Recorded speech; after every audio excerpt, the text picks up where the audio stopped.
Good morning in there, out there, in there. From in here, huh? Out here. Whew. Well, I overdid it yesterday, and I not feeling so good today.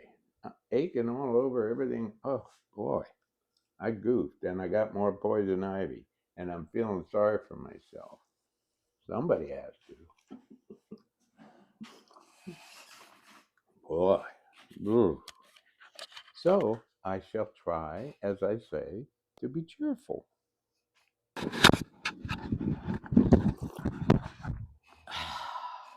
Boy, yeah. Well, ugh, my goodness. Let's see our notes for today. Whoops, what happened there? Well, that's pretty good. Mr. Mechanically Oriented. Yeah, that's not going to work. That's going to work. See our notes, huh? Say hi to all my wonderful people who were at Oxbow. Oh, Vivi, Chantel, and Rob, and Nene, and Susan, and blah, blah, blah, blah. And I left everybody out. Rob, Emily, and Katie. We have such a good time at Oxbow.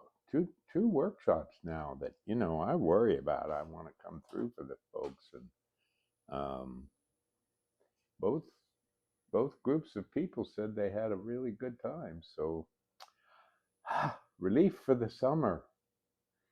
And speaking of summer, it's here officially, of course. And of course, now's when we start all of us all together now. Where'd summer go? It goes so fast. Oh dear.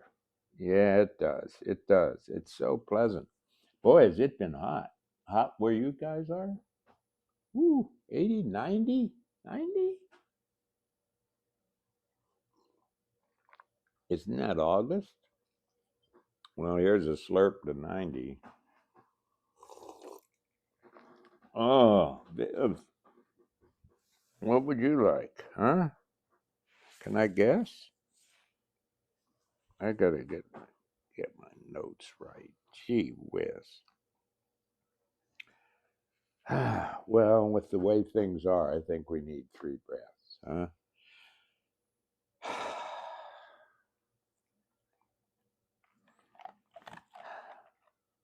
It's nice to be quiet, isn't it, Viv, huh?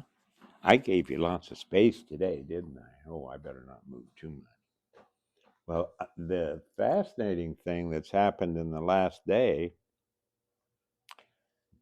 a mother and father Canada goose and their 5 little goslings have been with us. I'm going to make you stay. See, look what I have. Look, see, look at that. Going to make you stay. Yeah, yeah. They've been staying with us. They stayed all day yesterday. It was so fun. We watched them swim around the pond. They came up on the land up toward the house to eat. They took a nap, and mom and dad watched over them the whole time. They were little goslings were sleeping, and they slept the night out on the pond. It was just the most wonderful thing. And they'd walk around the yard, and um, it was just remarkable. What else did they do? Let's see. They just, I don't know. They hung out, and then the little ones would sometimes play, and then they, it was like, okay, you can go off about 5 or 6 feet, and then swim back. And mom and dad just kept a good lookout over them, the whole time. Yeah. They gave Vivian a real talking.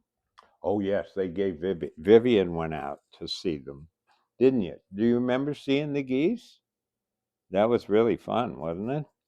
Look at this leg out here. Can you guys see that? Look at this. The leg goes out. Yeah. And Vivian went out and they gave.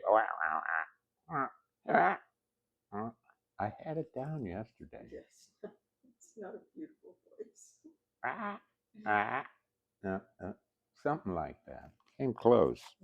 Yeah, didn't we? We came close. And oh my goodness, we're getting aggressive. Yeah. And I had another fun thing yesterday. Bill Miners is the wonderful founder 30 years ago of Sport Literate. Sport Literate. And he's the editor, founding editor, still doing it. That's just a wonderful project and achievement. And he did he's teaching a course in sports literature and at Central Michigan. So we did a Zoom interview yesterday, and that was fun.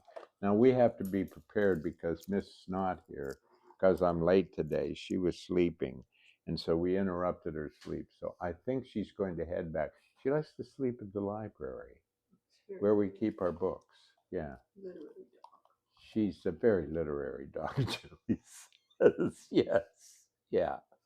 She thinks that might be an abundance of stories with cats, um, but it's nice. That's her room. She likes the cool of. Now, is that Mannerly? Is that Mannerly? I don't think so. And look at this. You know, you went through these so fast that you're going to eat this one and then leave. Yeah, yeah, that's what you're going to see. It's going to happen. Here she goes. So I'll just drink to her departure. A slurp for her. Huh? You want some coffee? No.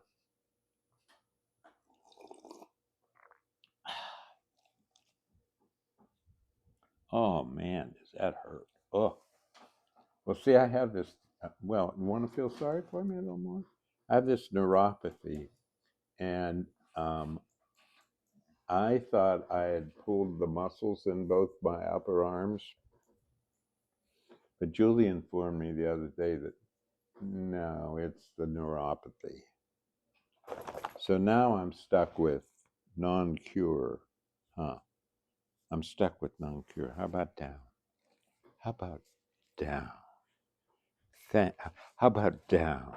Thank you. No, no. How about down? Thank you. Thank you. Good girl. How about down? And how about stay? Stay. Wouldn't that be good? Good girl. Good girl. Stay. Thank you.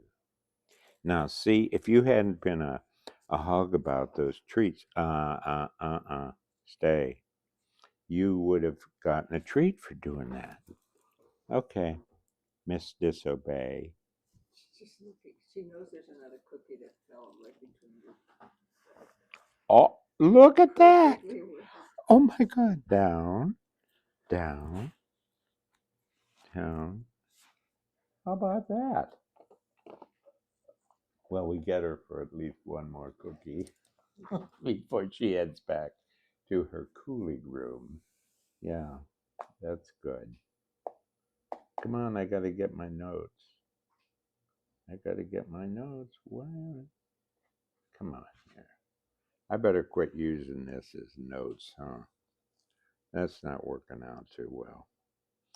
So, anyway, I had this wonderful, wonderful interview with Bill for his, because he's teaching this course in sports lit to his students at Central Michigan.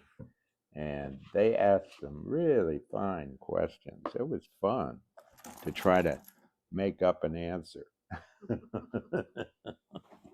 to satisfy, right? See, boy, she used to be a superstar too. She used to be camera. What happened? Well, we don't sit where she can see the door anymore. Oh, We used to sit where she could see the door. Mhm. Was that the other house? Mhm. Oh, but she could see out the window and watch the geese. Hmm. Oh, the disappointments. And she's such a good buddy. She goes on our walks and everything. And oh yeah, that was another thing. I got more poison ivy. Oh well. Hmm. Yeah. Well. Hmm. We're trying to get butterflies in our garden. Julie's building a butterfly garden. Isn't that wonderful? Now Vivian's roaming around looking for more food.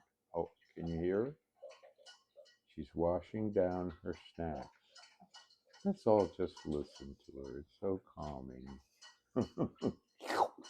She's a better slurper than I am, that's for sure.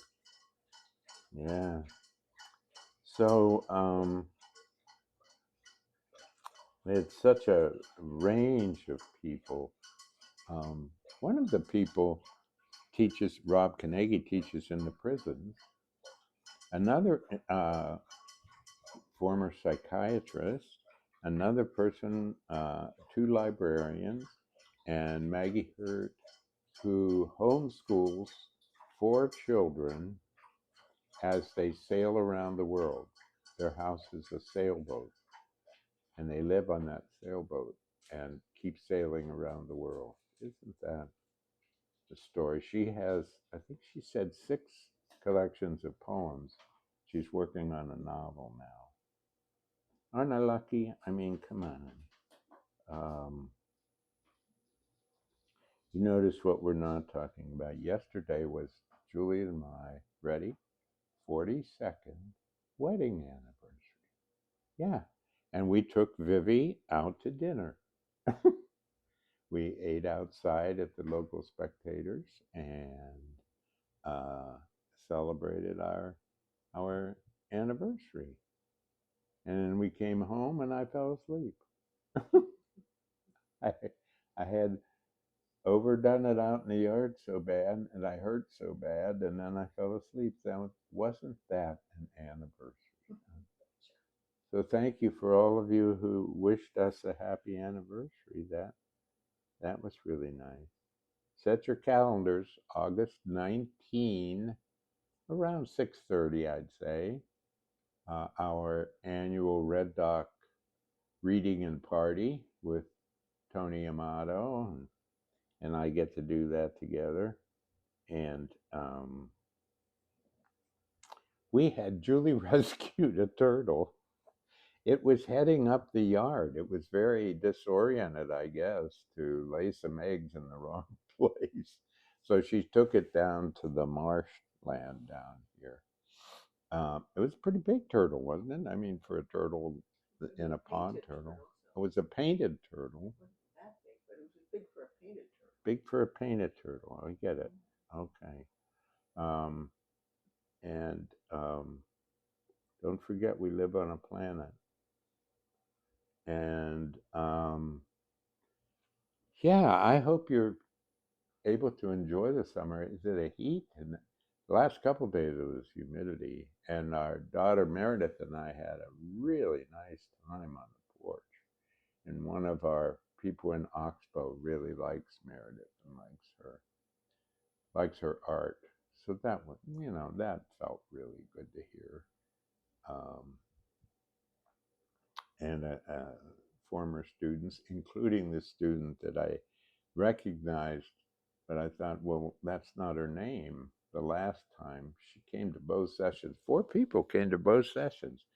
That's a pretty high compliment since we repeat things pretty much in both sessions. Look what came. Ever since I was a kid, I've been getting Baseball Digest. Here it is, my new one. Ho, ho, ho. Gotta dive in. Got a story about a pirate. I'm running out of time. I had a longer poem. I better make it shorter. Um, Read the long poem, Julie says. Okay. The Man Who Loved Mulch. You love mulch? Here's the title for you. The Man Who Loved Mulch. It was always there to load, carry, spread in every bed. Along the edges of the paths he'd carved through the woods that hid his home. He'd say, I love knowing every spring I'll need to haul again. Over the long snows, last year's mulch, smothered somewhere back within the fallen leaves, lost its thick, dark brow, leaving a ghostly gray that in the day gave nothing back when the light fell into the morning. There was no getting the tiny clogs of dried dirt from under his jagged fingernails. I'm not going anywhere, he'd smile. The piles came every April. He'd wait 3 days, letting the air settling into the earth settle into the mulch. It comes alive, he'd say. Then on the morning of the 4th day, he would wake, dress, look at his nails, have his coffee, and head to the shed. He'd take down his shovel, push his wheelbarrow to the pile, and begin. With each shovelful, he breathed in the dark damp, then turned and, like the mule he liked to think he was, pulled his way first to the peonies, where handful after handful he'd lay the worm warm mulch around the wine-red stems that now rose every May since his wife's grandmother planted the roots. Well, I hope you're having a summer week. Happy anniversary to Julie and me. 42. That's pretty good. Yeah, it's pretty good for Julie. I'm not the easiest. Ibby Snows says, take care. Thanks for being with me. Be kind. Try to be cheerful. See ya.